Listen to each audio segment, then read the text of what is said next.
Vous écoutez Odile, le podcast, une production de la plateforme francophone des initiatives de lutte contre la désinformation. Un podcast animé par Guillaume Custer et Nali Payeux. Odile, le podcast, c'est une série d'entretiens avec celles et ceux qui luttent contre la désinformation dans l'espace francophone. Bonjour à toutes et bonjour à tous, bienvenue dans ce nouvel épisode de la saison 2 d'Odile, le podcast. Vous le savez, Odile, c'est la plateforme francophone des initiatives de lutte contre la désinformation. Elle accueille et met en valeur celles et ceux qui luttent contre les désordres de l'information dans les 88 pays de la francophonie. Tout au long de l'année, nous accueillons des invités de différentes régions du monde qui luttent contre la désinformation à leur manière. N'hésitez pas à vous abonner sur vos plateformes de podcast préférées pour ne pas manquer un épisode de notre série mensuelle. Et comme d'habitude, je suis en compagnie de Nali. Bonjour Nali. Bonjour Guillaume, bonjour à tous. Alors dans cet épisode, nous allons parler automatisation de la lutte contre la désinformation. Kesako, on entend beaucoup parler d'intelligence artificielle, la fameuse IA ces derniers temps, comme étant pourvoyeuse de désinformation. Mais l'IA peut-elle être une solution pour lutter contre les fausses nouvelles ? Quelle place lui accorder ? Et avant ce boom des intelligences artificielles, quelles étaient les solutions existantes et comment étaient-elles mises en place ?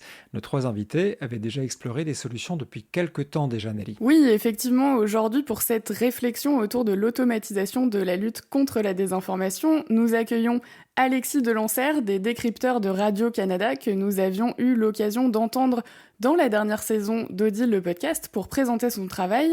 Aujourd'hui, on s'intéressera au bot des décrypteurs, un petit robot conversationnel mis en place par votre initiative, Alexis, pour répondre aux questions de vos lecteurs-auditeurs. Bot qui va connaître, je crois, une nouvelle mouture pour cette fin d'année 2023.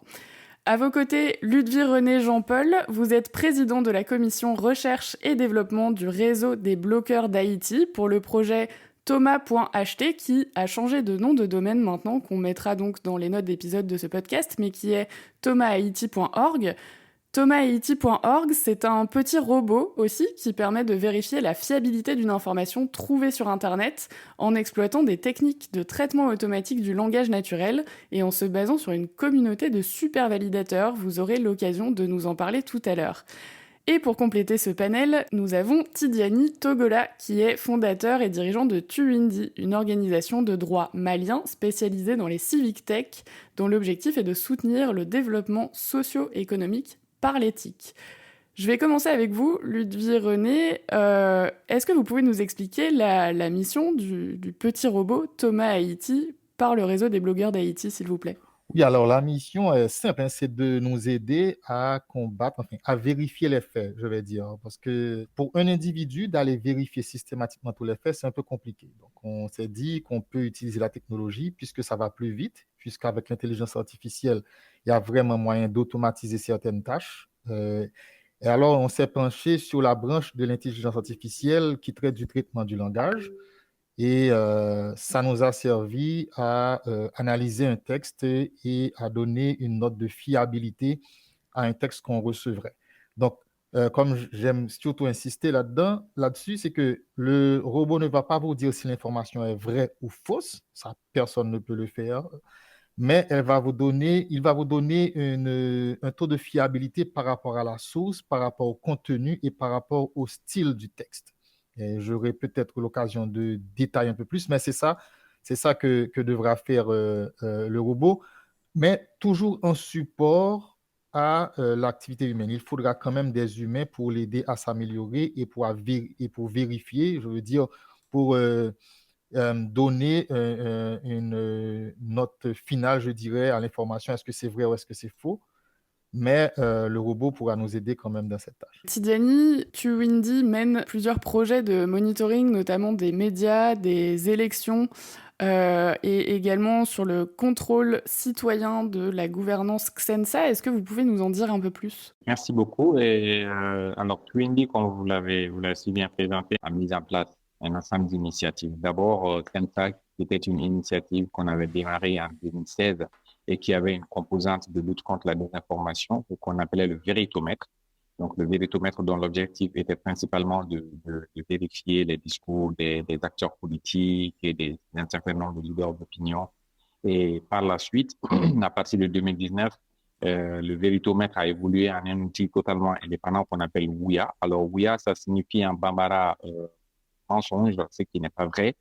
Et le but, c'est justement de faire de la vérification à travers un outil informatisé qui est capable d'automatiser la détection et la prévention de tout ce qui va être fausses nouvelles et discours de haine. Donc, cette initiative, ça mobilise à la fois tout ce qui va être ressources d'intelligence artificielle, des technologies de l'information et de la communication, mais aussi des humains, parce qu'il y a une équipe de vérificateurs qui travaillent plein temps pour s'assurer que les différentes informations qui passent sont alors traitées. Alexis Delancer, les décrypteurs ont mis en place un bot conversationnel qui existe sur votre site internet. Est-ce que vous pouvez nous en dire un peu plus? Ah ben oui, notre robot conversationnel qui, accessoirement, prend mon visage, existe maintenant depuis, je dirais, plus ou moins 4 ans. Dès sa naissance, son apparition, on a vu très rapidement l'intérêt que ça pouvait susciter, l'utilité sociale que ça pouvait avoir dans le contexte l'épidémie de la désinformation. Les ateliers, ce sont des chiffres tout frais que j'ai obtenus cette semaine. Les ateliers de notre robot conversationnel, les décrypteurs, ont cumulé près d'un demi-million de pages vues depuis le lancement. Près de 50 000 environ nouvelles visites au cours de la dernière année. Ces chiffres-là ont été atteints alors qu'aucun de nos ateliers thématiques ne s'est retrouvé promu, si on veut, sur la page web de radiocanada.ca, ni non plus sur nos réseaux sociaux sur radiocanada.ca. Autrement dit, très peu d'efforts de marketing, mais malgré tout, ce robot conversationnel a atteint sa cible, a rejoint des publics, je dirais, de 7 à 77 ans, mais très, très utilisé désormais dans les écoles du Québec à plusieurs échelons du curriculum, du cursus scolaire. Il y a une grande vertu, une vocation pédagogique qui, de toute évidence, semble être utilisée, semble être déployée grâce à ce robot conversationnel qui a été créé pour donner des outils aux gens pour qu'ils puissent, en somme, mieux se positionner, mieux se guider eux-mêmes dans l'écosystème de l'information et de la désinformation. Oui, simplement pour rappeler ce qu'est ce robot conversationnel de Radio-Canada, Alexis, c'est un peu comme le service client d'une banque ou d'une assurance sur leur site internet où on arrive dans une interface de conversation et on va pré-choisir des questions qui vont nous amener différentes réponses, c'est ça? Mais dans ce cas-là, pour lutter contre la désinformation. Absolument. C'est un peu le même principe du robot conversationnel, oui, qu'on peut avoir dans les services clients. Je dirais qu'il est beaucoup plus sympathique que ce qu'on fait de façon usuelle à travers ce genre de service. Oui, donc des réponses automatisées, plusieurs options, plusieurs parcours, toute une arborescence de discussions possibles, une introduction sympathique aussi avec la personne qui interagit pour bien cadrer la conversation. Et puis ensuite, de fil en aiguille, d'atelier thématique en atelier thématique. La personne fait le choix elle-même du parcours qu'elle veut emprunter à travers les conversations et les thèmes qui sont proposés par le robot. Le robot qui lui soumet des questions, lui fait des clins d'œil, des blagues par moment et aussi l'informe, ajoute aussi des liens vidéo, des hyperliens vers des articles, beaucoup d'appuis visuels, audiovisuels, beaucoup plus que dans la première mouture, soit dit en passant, pour permettre aux gens de vivre une expérience qui est très riche et qui n'est pas simplement un échange de textos, de textes avec un robot impersonnel, bien au contraire. L'initiative de Thomas Haïti et le projet de Turindy fonctionnent avec ces deux aspects-là, un aspect automatique et un aspect de vérification humaine. Concrètement, comment ça se passe? Vous faites d'abord vérifier quelque chose via le biais d'une automatisation, puis par des humains? C'est dans ce sens que ça se passe? Le flux d'informations qui transite sur les réseaux sociaux, il est extrêmement humainement quasi impossible de pouvoir le gérer. Donc, il faudrait un outil qui permet déjà d'être une première porte d'entrée. Et donc, on donne la possibilité, certes, aux citoyens de pouvoir dénoncer des choses, mais on fait de telle sorte aussi que le volume d'informations que nous détectons via différents réseaux, dans notre contexte, on s'intéresse aussi même aux médias traditionnels, donc la radio, la télé, la presse écrite. Donc, ces volumes de données qui arrivent, il y a un premier traitement qui se fait souvent par l'intelligence artificielle automatisée, mais il y a aussi des humains qui peuvent saisir des choses qui n'ont pas nécessairement été vues. D'ailleurs, cela est fondamental à l'étape où nous sommes, parce que moi, je pense que nous sommes encore à un niveau de balbutiement. Il ne faut si on considère dans les régions africaines, notamment dans la zone du Sahel, où les langues qui sont utilisées pour faire de la fausse information, pour diffuser des discours de haine, ces langues ne sont pas encore maîtrisées par les différents outils d'automatisation. Donc, c'est là où le rôle humain devient extrêmement important dans le traitement. Maintenant, une fois l'information capturée, il y a maintenant le traitement qui se fait via un ensemble de processus de vérification, un processus de vérification par l'outil, mais aussi un processus de vérification par des humains. Et une fois cela est disponible, l'autre étape, c'est la diffusion de l'information, la vraie information et les données d'analyse pour pouvoir anticiper et voir un peu quelles sont les tendances de fausses informations, de discours de haine et tout. Maintenant, nous, la plus grosse action qu'on essaie de mener, c'est d'essayer de faire évoluer de la détection et à la lutte contre les fake news, notamment à travers l'approche actuelle qui consiste à faire du debunking. Nous, on essaie aussi d'avoir des approches beaucoup plus proactives et c'est dans ce sens que l'utilisation et l'automatisation devient extrêmement importante parce que sans ça, on ne peut pas anticiper des actions qui permettent sérieusement de freiner la propagation de fausses nouvelles. Ce qui pose aussi la question de la confiance qu'on peut accorder dans la technologie. Ludwig, vous avez été très prudent en disant que on n'affirme pas que la machine va cracher la vérité. Il y a beaucoup de précautions autour de ça. Quel est votre regard sur la fiabilité des techniques et puis sur l'évolution de cette fiabilité? Est-ce qu'on peut penser que d'ici à quelques années, on arrivera à faire dire à une machine, c'est vrai, c'est faux? Alors, depuis le début, nous, à Thomas, on avait commencé à travailler aussi sur un robot conversationnel. Et si vous créez un compte, alors il n'est pas public, mais si vous créez un compte sur Thomas, vous avez dans votre dashboard la possibilité de faire la conversation. Mais rapidement, on s'est rendu compte que pour le traitement de langage, si la forme, ça allait très bien, mais sur le fond et sur l'information que ça donnait, et ça posait quelques problèmes. C'est pour ça qu'on ne l'a pas rendu public et qu'on n'a pas fait de publicité autour. C'est très difficile. Là, maintenant, je vois qu'il y a certains groupes qui travaillent à améliorer les robots conversationnels sur la fiabilité des informations qu'ils donnent. Est-ce que d'ici quelques années, ça sera mieux? Je pense oui. Est-ce que ça atteindra le niveau nécessaire pour que les informations soient vraiment fiables? Moi, je doute un peu. Alors, j'aimerais quand même préciser que pour Thomas, ce qui était important pour nous, ce n'est pas lorsqu'une information est vraie ou fausse. Quand une information est vérifiée, ça veut dire qu'elle est étiquetée vraie ou fausse, pour nous, il n'y a pas de souci. Il y aura toujours des gens de mauvaise foi à vouloir partager les fausses informations. Et une information, elle est vraie, vous la partagez si elle est importante pour vous. Donc, pour ce côté-là, je pense que c'est résolu. Le vrai problème pour nous, ce qui nous a surtout interpellés, c'est lorsqu'une information vous rejoint et vous la trouvez importante, mais vous ne savez pas si elle est vraie ou fausse. Alors, quoi faire dans ce moment-là? Et là, on s'est penché sur ce cas-là. Et c'est pour ça qu'on a développé un robot qui pouvait donner un taux de fiabilité. Et pour développer cet algorithme, on s'est penché sur ce que fait l'humain. Tout simplement. Lorsque vous recevez une information, avant de la partager, si vous ne savez pas si elle est vraie ou fausse, il y a certaines questions que vous posez, peut-être même inconsciemment, hein, c'est qui vous donne cette information. Si c'est quelqu'un réputé pour faire des blagues ou donner des mensonges, vous n'allez pas prendre l'information au sérieux. Si la personne donne l'information sur le ton d'une blague, vous comprenez que c'est une blague, peut-être que ce n'est pas une information à véhiculer. Voilà. Donc, on a entraîné le robot à faire ça.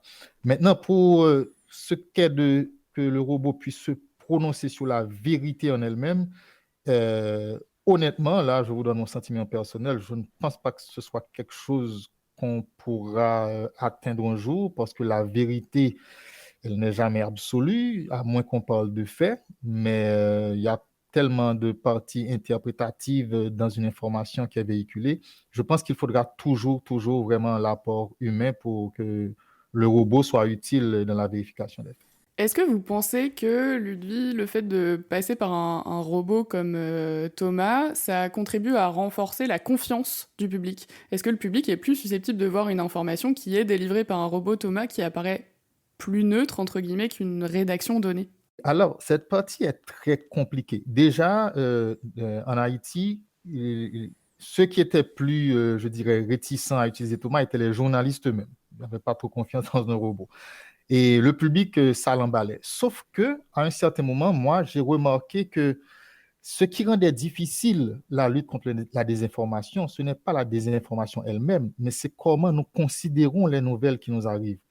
En Haïti, nous écoutons les médias, nous écoutons les nouvelles, pas pour avoir les informations, mais nous écoutons les médias qui disent ce qu'on a envie d'entendre.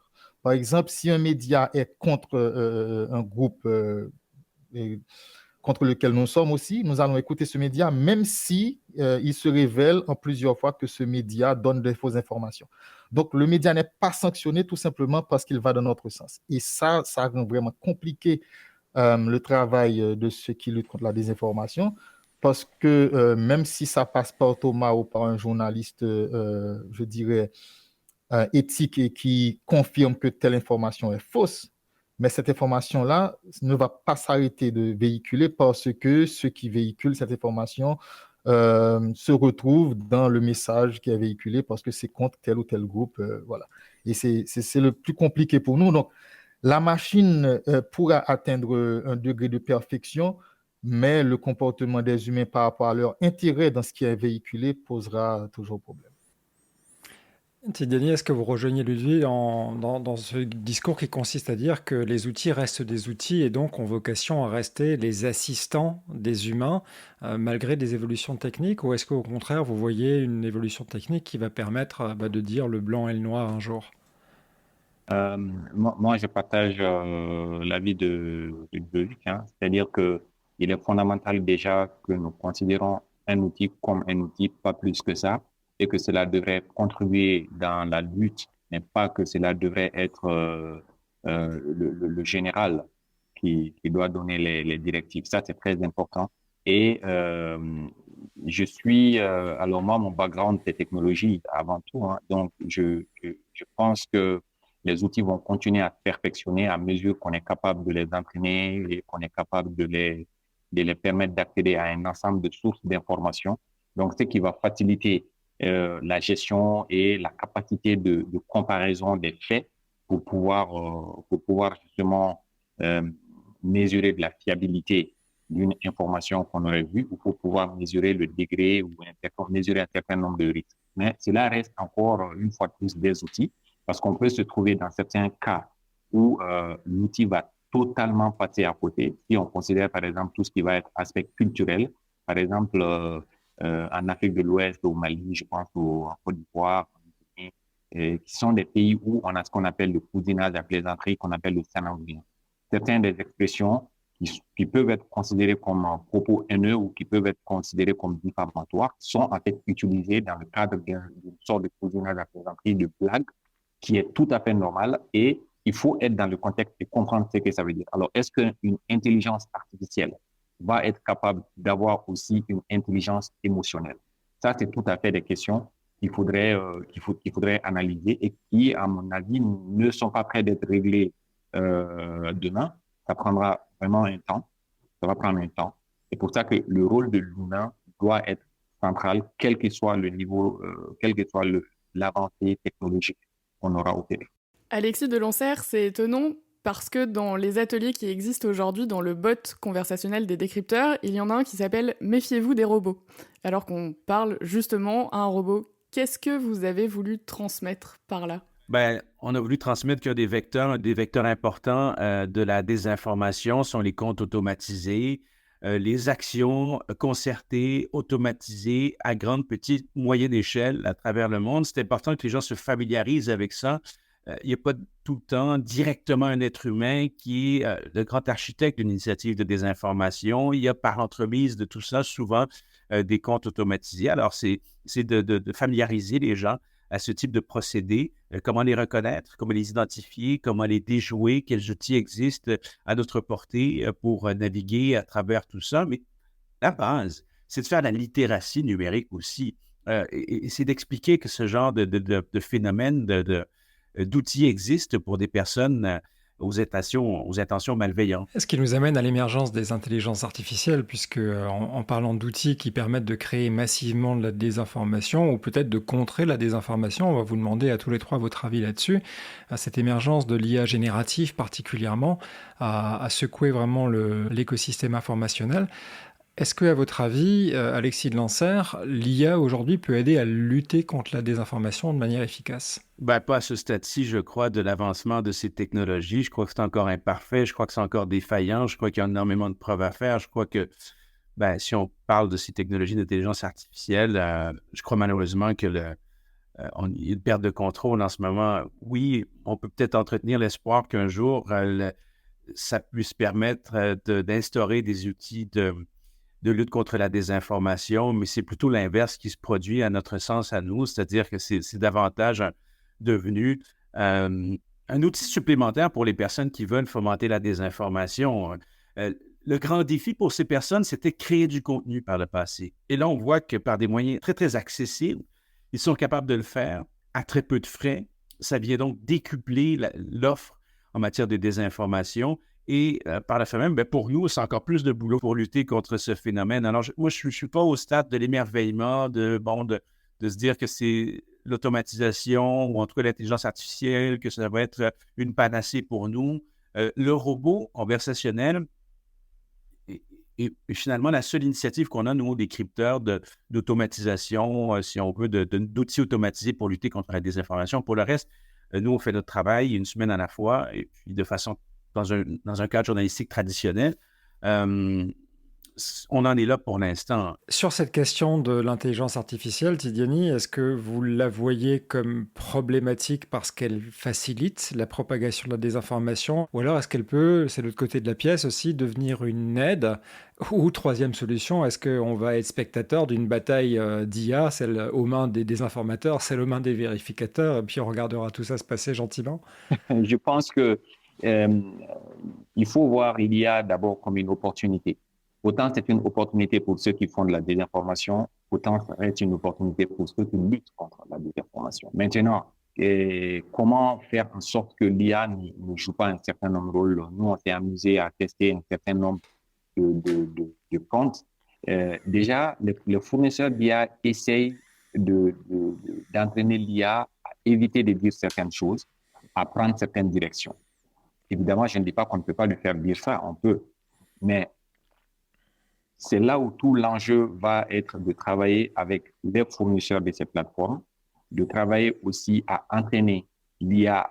Une fois qu'on parle de désinformation, il y a un certain nombre de choses qui arrivent, que ça puisse accéder sérieusement à des sources et que de plus en plus de sources puissent s'ouvrir.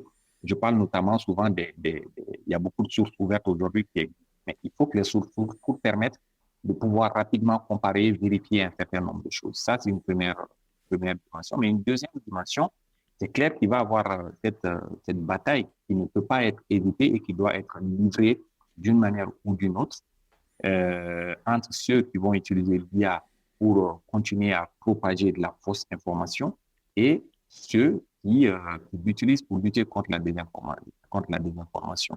Et c'est dans ce sens que l'anticipation va devoir être un travail fondamental. Anticipation, que ce soit en termes de renforcement de capacité pour que les gens puissent avoir un peu plus d'esprit critique. Anticipation en termes de la réglementation, anticipation en termes d'usage, notamment, je ne parle pas de ceux qui ont déjà une capacité, une facilité d'accéder aux outils numériques, mais aussi dans les zones qui sont justement les zones qu'on peut considérer comme des zones aveugles où on consomme seulement l'information, mais on n'en produit pas. Donc, il faudrait travailler à ces aspects-là. Donc, c'est ce que je pense. Ludie, on vous sentait sur les starting blocks à trépigner d'impatience pour commenter le développement de l'intelligence artificielle. Quel est votre point de vue sur cette question-là? Oui, ce que dit Tidjani est exact, mais les chercheurs de Meta ont même déjà commencé à travailler sur cet aspect-là, à savoir l'aspect des sources pour affiner la fiabilité de ce que nous dit les IA conversationnels. Là, on parle du Retrieval Augmented Generation, où vraiment l'accent est mis sur les sources. Par contre, moi, je pense que ce qui sera toujours important dans cette bataille-là, c'est l'éducation qu'on doit faire par rapport aux auditeurs, enfin à la société. Parce que aussi fiable que puisse être une IA, ce sera un outil qui aura été éduqué par des humains ou peut-être par d'autres IA. Mais le problème, c'est que faire confiance à l'IA c'est faire confiance à la personne ou au groupe de personnes qui éduquent cette IA-là. Bon, là, on parle d'une IA, mais en réalité, il y a plusieurs outils. Maintenant, moi, je pense qu'il y aura toujours des gens à qui la désinformation servira. Donc, il y aura toujours des gens à vouloir biaiser ce que nous donne une IA comme réponse, comme information. Donc, il est important d'avoir toujours cet esprit critique, comme on le demande, hein, même par rapport aux journalistes. Même s'il y a un média qui est fiable, même s'il y a un journaliste fiable, il faut toujours faire attention parce qu'on ne sait pas à quel moment ça va déraper. Et je pense qu'il faut toujours avoir ce regard-là. Ce qui arrive par rapport à la technologie, ça paraît tellement bien fait, la forme est tellement bien qu'on se sent en confiance. Et on se dit que, bon, par exemple, vous parlez de ChatGPT, c'est impressionnant comme ChatGPT peut formuler des phrases. Ça vous parle comme un professionnel. Et vous pouvez écrire un texte et demander à ChatGPT de vous reprendre ce texte comme s'il avait été écrit par Paul Verlaine. Et puis, vous voyez quelque chose de très bien fait. Donc, là, vous avez vraiment le réflexe de vous sentir en confiance. Mais pour autant, ce qui est dit comme information, il n'y a pas de garantie. Donc, je pense que l'esprit critique est le premier réflexe que nous devons avoir. C'est vrai que les outils vont s'améliorer, mais il faudra toujours faire attention parce qu'à n'importe quel moment, ça peut déraper de façon volontaire ou par accident. Alors justement, en parlant d'esprit critique et de son renforcement, on peut terminer ce podcast sur les nouvelles fonctionnalités du robot conversationnel de Radio-Canada, puisque Alexis de Lancer, vous en lancez une nouvelle version enrichie. Qu'avez-vous fait et pourquoi? Alors, en rafale, on a rajouté des informations sur les théories du complot. Là, on parle de la base. Il y a des vrais complots, il y a des faux complots. Et parce que la pandémie nous a amené un tel déluge de nouvelles données en ce sens qu'on a cru bon de l'actualiser pour que les gens puissent aussi se rattacher à des événements plus actuels. Donc, sur la fraude et le hameçonnage, on a rajouté des ateliers. Dans cet atelier, des discussions avec le robot sur les faux concours, sur les fraudes par SMS, par texto, pour les fraudes par courriel, les pièges qui nous sont tendus sur Facebook ou les autres. Ben, Facebook de moins en moins parce que les gens y sont moins, mais sur les plateformes web en général.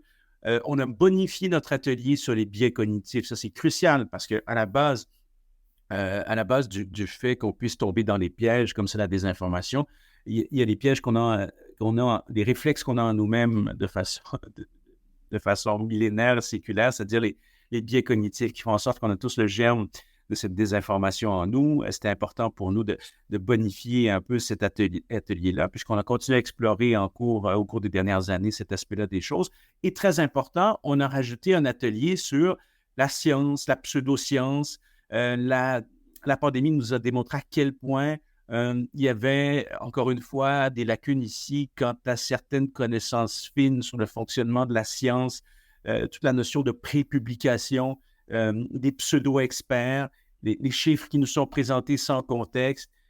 Tout ça se devait d'être expliqué davantage. C'est ce qu'on fait, encore une fois, avec la nouvelle mouture du robot conversationnel et décrypteur qui sera bientôt en ligne dans les semaines, ça reste à préciser, dans les semaines qui vont suivre. Et finalement, il fallait bien, comme je l'évoquais tout à l'heure, qu'on ajoute un atelier entier sur l'intelligence artificielle. Alors, c'est absolument crucial qu'on le fasse puisqu'on est face au plus grand défi auquel on devra s'attarder, celui de l'intelligence artificielle qui vient encore une fois plomber davantage, si on veut, la situation. Je pense que ce sera le mot de la fin. Merci beaucoup. Merci à tous les trois pour cette conversation. On aura l'occasion de mettre tous les liens de vos initiatives dans la description de ce podcast. Merci beaucoup, Tidiane Togola, Ludwig Eugène Jean-Paul et Alexis de Lancer. Et à très vite. Ça fait plaisir. Et je me permets de me rajouter aussi qu'on lance un podcast hebdomadaire au décrypteur, un balado, comme on dit par chez nous, pour les personnes qui vraiment veulent aller plus loin, sous des aspects un peu plus pointus des sujets qu'on aborde semaine après semaine. Eh bien, très bien. On ajoutera aussi un lien dans les notes d'épisode vers votre nouveau podcast au décrypteur ou le balado pour les Québécois qui nous écoutent. À Odile le podcast, on accueille ce genre de concurrence-là. Merci encore à Ludwig et à Tidiane. Merci à vous de nous avoir écoutés et à très bientôt.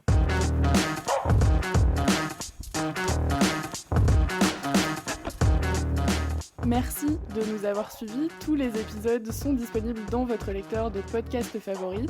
Odile le podcast est une collaboration entre l'Organisation internationale de la francophonie et Check First. Et le site de la plateforme francophone des initiatives de lutte contre la désinformation est à retrouver sur odile.org, odil.org et sur Twitter, Odile Plateforme.